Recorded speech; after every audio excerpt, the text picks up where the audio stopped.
So currently up until now, most of what we've covered on this channel for the Monday mini-vids has just been a discussion about the physical aspects of your character in Dungeons & Dragons. Today, that's going to change as we cover a topic that many people question whether or not actually has a whole lot of use in the current edition of D&D. What is up, Internet? AJ here, and welcome back to the channel. Today, we cover intelligence in Dungeons & Dragons 5th edition. Stay tuned. Now, if it's you guys' first time here, make sure you subscribe, like the video if you do, and leave a comment down below if there's something you guys want to see in the future. That's one great way of letting me know what sort of content you guys actually want to see. So up until this point, a lot of the abilities that we've covered have a little bit more of a tangible use in the game. Something you can see the results of right away, typically through combat or your ability to sustain yourself through combat. Now the second half of the abilities we're going to cover don't necessarily have that sort of thing going for them. In fact, intelligence is a little bit different than all of them in that it doesn't really affect combat, unless you're a wizard, and it's not even really used for saves all that often. There are very few spells in D&D that require an intelligence save, and it is in the works that the psionic will have abilities that more pertain towards intelligence, but at the current moment, there's just not a lot of intelligence saves. So where is the usefulness in this ability? Well, it comes down to the skills. Almost purely comes down to the skills. Let's go through a list of what the skills are and kind of give you a brief rundown on what they do. And we're going to start with Arcana. Arcana is purely your knowledge of the magical, whether it's lore, eldritch items, magical spells, stuff like that, things your character would need to recall. That is what you're going to use Arcana for. It comes down to what your knowledge of magical subjects is. Next up is History. History is just your basic knowledge of history. This used to be broken down into several different aspects in older editions, but they kind of lumped it all up into the same thing because it's all run by the same stat, really. Basically, this is what you're going to roll if you need to check the lore or check your memory on past wars or people that might be relevant to the situation you're in. There's a lot of things that can be summed up into history, and you'll probably roll this one fairly often depending on your DM.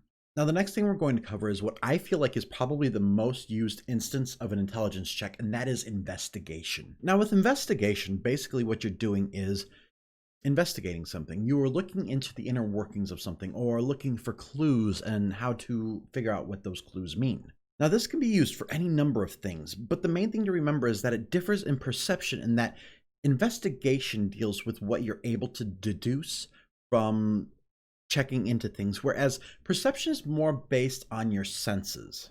Next up is nature.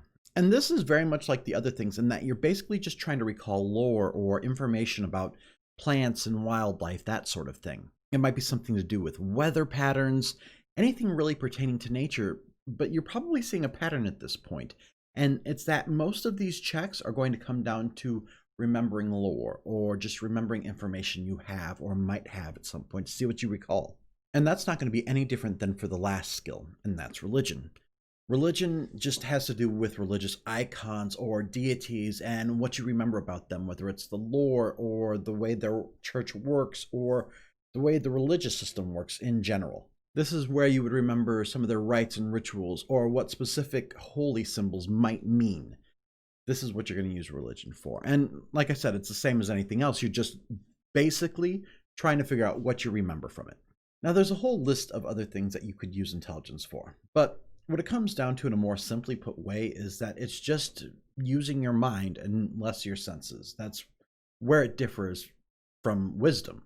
Anytime you've got to figure something out or deduce something or look into something, investigate, think on something, you're using your intelligence. I know some people mix up the two, but really wisdom is an entirely different thing. All of that being said, I totally get why people think it might be a useless ability. It's really not used for a whole lot, and the skills that it's used for are kind of duplicates of each other, just pertaining to different topics. Your average wizard is going to get the most out of it simply because they use it as their spellcasting modifier. But aside from that, it's not going to affect a whole lot. And maybe once the psionics come into play, it may be more relevant, but until then, it's just kind of there. Now, I know that I'm saying it's not super useful, but there are some uses for it, obviously. Like I mentioned, investigation is probably one of the most important skills that you'll use in the game and probably one of the most frequently used. And honestly, the same could be said for any of them. Anytime you've got to recall any kind of lore, intelligence is going to come into play, and the specific skills pertain to most everything that's going to come up in a game of D&D. And I know that as a DM, I've had my players roll all of these checks, sometimes multiple times in a session. So is it the most useful skill? No, not by a long shot. But is it useless? Not even close. As much as people want to say it's not as useful and that there aren't necessarily rewards for taking a high intelligence in your stats, there's still a ton of use that you can get out of it. And I personally have been known to make my players roll an investigation check far more than they'd ever roll a perception check. It really comes down to the use and what kind of game you're running. Is intelligence something that your players might get a lot of use out of? Maybe you need to take extra steps in running your game to make sure that it's something that becomes more relevant and useful. It shouldn't always be up to the players to decide how they benefit from the abilities they choose to put points into. Rather, it should be a priority for the DMs running the game to figure out how to reward the players for the choices they make. And it doesn't matter what ability score you're talking about, that's going to apply in every situation. So make sure you keep that in mind. Now, there is one more thing I want to cover here, guys, not necessarily pertaining to intelligence, but the future of the channel. I am cutting back to just the 2 videos a week. It's going to be the Monday video, and then it's going to be the Wednesday Halcyon Tales playback. Make sure you stick around, subscribe for those, let me know what you think. I just want to make sure that I don't get too burned out here in current videos, and I want to be able to keep putting out stuff for you guys. So stay tuned for those. If you like what I'm doing, leave a comment down below if there's something else you want to see. Like the video, subscribe, do all the things, guys. In the meantime, I hope you guys have a great week, and I will catch you guys in the next video. Happy gaming.